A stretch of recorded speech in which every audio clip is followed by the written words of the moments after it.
Wow! Adobong batong. Sarap! Delicious! Wow! Magandang araw sa inyong lahat mga idol. Ang ating gagawin ngayon, magluluto tayo ng adobong sitaw. First step mga idol, igigisa natin ang ating taba na ihalo natin sa ating adobong sitaw. Dito na tayo kukuha ng ating gagawing mantika sa ating pagluluto ng adobong sitaw. Pagkatapos natin magisa yung taba-taba ng karne, babawasan natin yung mantika na ating gagamitin para hindi masyadong oily ang ating gagawing adobong sitaw mga idol. Dito mga idol, medyo luto na ating ginisang taba mga idol. Ngayon babawasan natin yung mantika bago natin ilagay yung ating sangkap mga idol na mga lamas. Ngayon mga idol, matapos natin bawasan yung mantika, ilalagay na natin yung ating bawang at saka sibuyas mga lodi, no? Tapos mga lodi, ilalagay na natin, isusunod na itong karne, pagbabango ng ating sangkap na lamas mga idol. Ilalagay na natin ang ating karne at saka yung ating sitaw at ating takpan mga idol. Dito mga lodi, medyo bumango na ating nilagay na sangkap mga lodi, no? Umpisa na natin ilagay ang ating sangkap na mga karne at saka sitaw mga lodi. Ito ilagay natin yung ating karne mga lodi, ating imimix mga lodi. Ito na yung ating unod mga lodi no, na karne.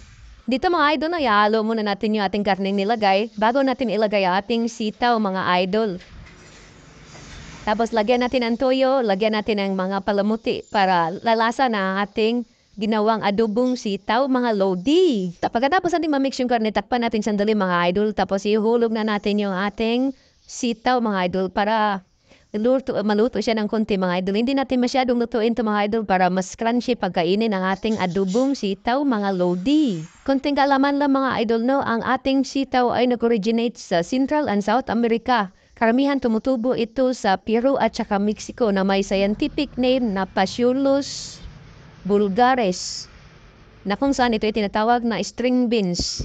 Pero sa atin, ang duplicate ng string beans na ito ay tinatawag nating bagyo beans.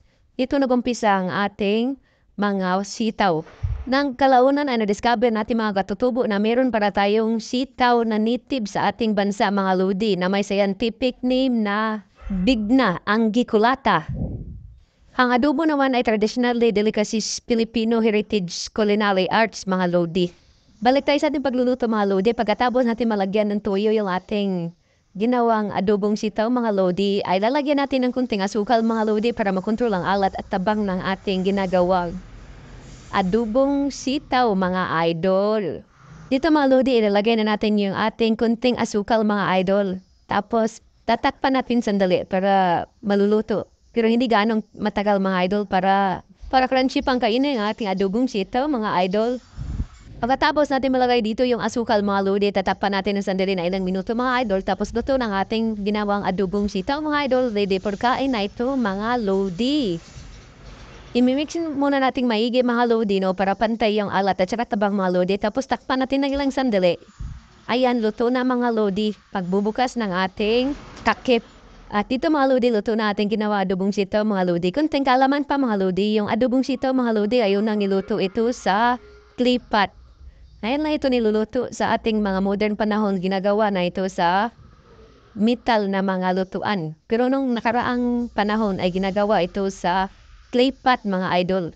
Yun mga idol, tapos nang maluto ang ating ginagawang adobong sitaw mga idol, atin na itong ihahain sa hapagkainan mga lodi. Dahil naharaw tadi ka mga orta.